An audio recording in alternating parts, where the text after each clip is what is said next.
Üdvözöllek a csatornámon! Most ismét egy cukrász receptet hoztam, ami egy gyúrt élesztős tészta.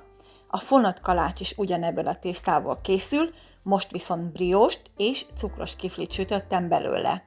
Nagyon finom, puha, egyszerűen nem lehet nem szeretni. Ha lájkolod a videót vagy megjegyzést írsz hozzá, esetleg feliratkozol, mindegyikkel nagy örömet okozol.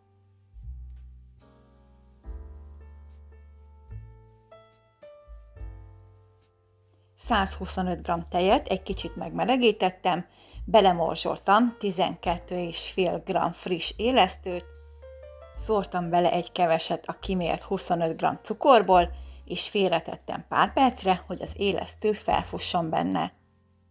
Kimértem 250 g lisztet, és elkevertem benne 2,5 g sót.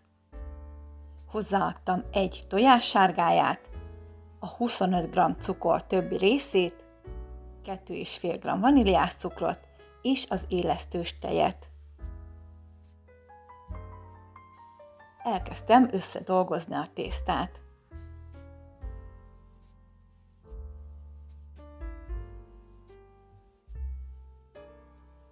Közben gyúrtam hozzá 25 g vajat. Aki szereti, egy kis citromhéjat is tehet bele. A dagasztást kézzel és géppel egyaránt lehet végezni. Akkor lesz jó a tészta, ha szépen összeáll, és már nem ragad sem a tálhoz, sem a kezünkhöz. Utána letakartam, és meleg helyen 1 órán át kelesztettem.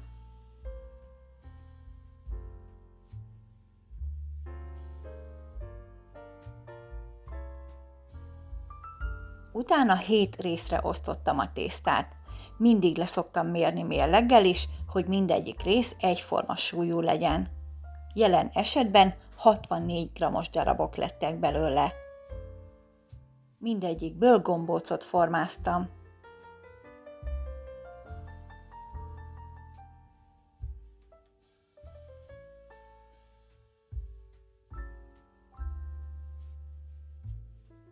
Letakartam és 15 percig pihentettem, hogy utána könnyebb legyen tovább dolgozni vele.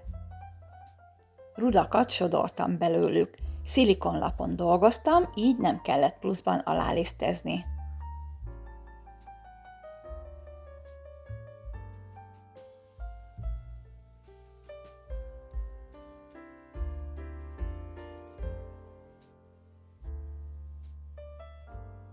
Az első 3 tésztadarabból fonott brióst formáztam.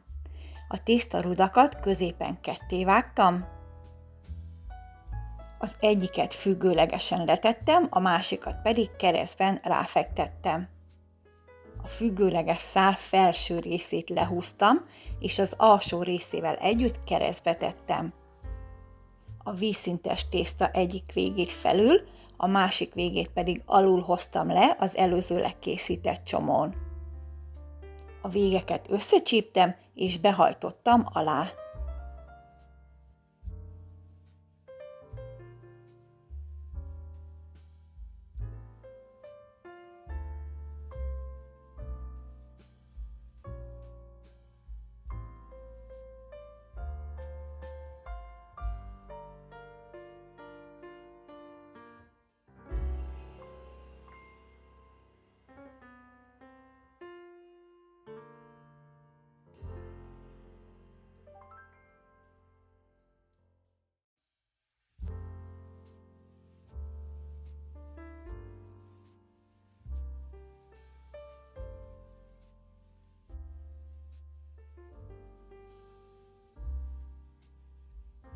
A következő 3 tésztadarabból cukros kifliket készítettem. Ehhez is rudat sodortam belőle, 2 szálra osztottam, és ezt a 2 szálat összecsavartam,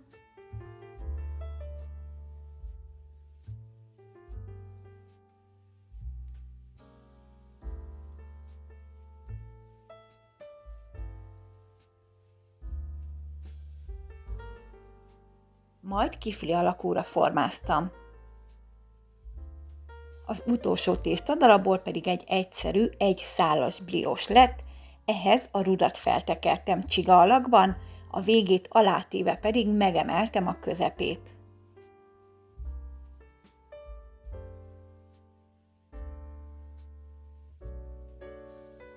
Sütőpapíros tepsire tettem őket, és letakarva 30 percig kelesztettem.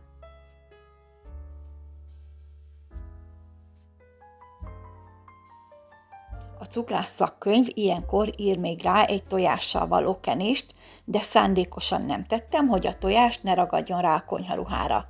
Én csak a 30 perces pihenő után kentem le a tetejüket.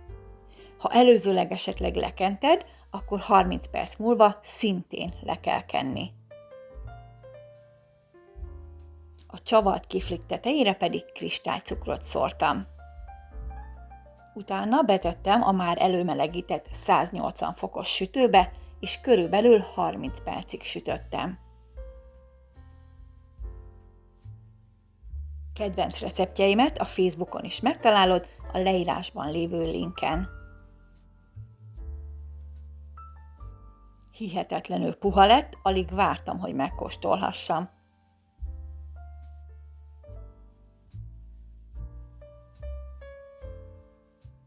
Köszönöm, hogy megnézted a videót, szép napot kívánok!